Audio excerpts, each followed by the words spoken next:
First, there's a big political shift going on in the world and maybe also the start of a Morrison government fight back. Now, I know that fight back seems a little hard to spot with all the rubbish going on, another bad poll today, nasty sniping the Prime Minister's wife, big by-election results in New South Wales on the weekend and more. But on that big shift, this huge challenge that's now right in our face, the Morrison government is slowly getting its act together. Now, right as I speak, 130,000 Russian troops have virtually surrounded Ukraine, with an invasion tipped for as early as this week. In Ukraine, male civilians have been brought in for urgent weapons training. And Australia and the United States have moved their diplomats out of the capital to safety closer to the Polish border and told their citizens to flee. Now, you're probably thinking this war is none of our business, Ukraine far away. What's it to us that Russian autocrat Vladimir Putin wants Ukraine under his thumb, wants the NATO Western Defence Alliance to promise him never to send its troops or missiles to Ukraine to help in its defence.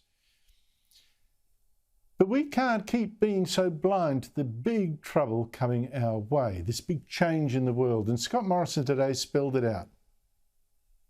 It is a time for resolve.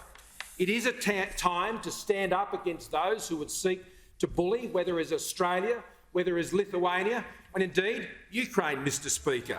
It is a time to stand up to the bullies, to the autocrats who work together, not just in Europe, Mr. Speaker, but also here in our own region. It is not a time for having an each-way bet on national security, Mr. Speaker.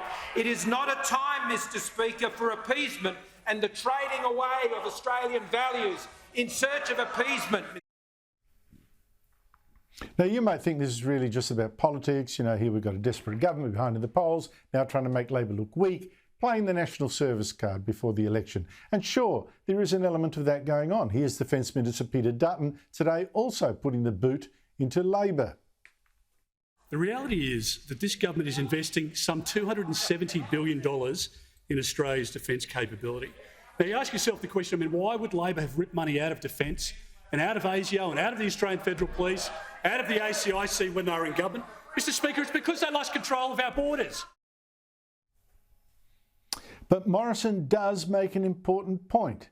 If Russia does invade Ukraine, it has the backing of China. The leaders of those two nuclear-armed powers, President Putin and Chinese dictator Xi Jinping, they met on the day of the Beijing Olympics opening ceremony. As I've told you before, and agreed, signed a big document, you can read on the web, there's now a new world order. America's declining, they're against democracy movements, and their new relationship, China and Russia, they said was beyond limits.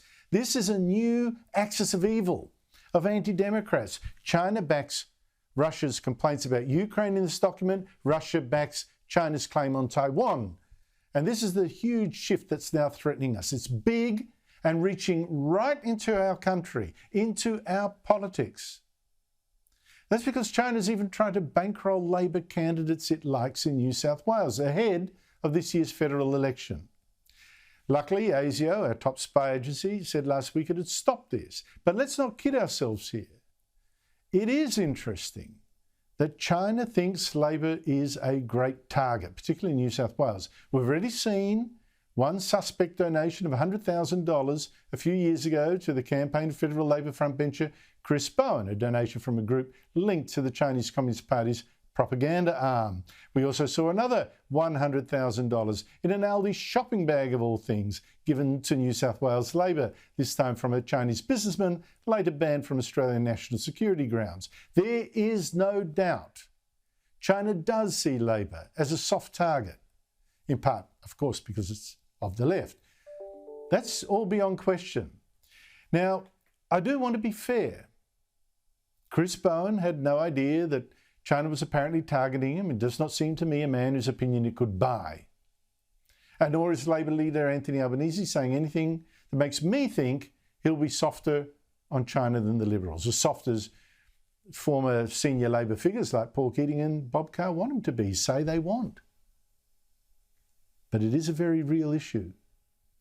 In fact, what frightened me on the weekend was a report, a warning I read in the papers that the Liberals could be hurt in the marginal seats in the election by Chinese voters upset by its attacks on China, or to be more accurate, by its defence against China's attacks.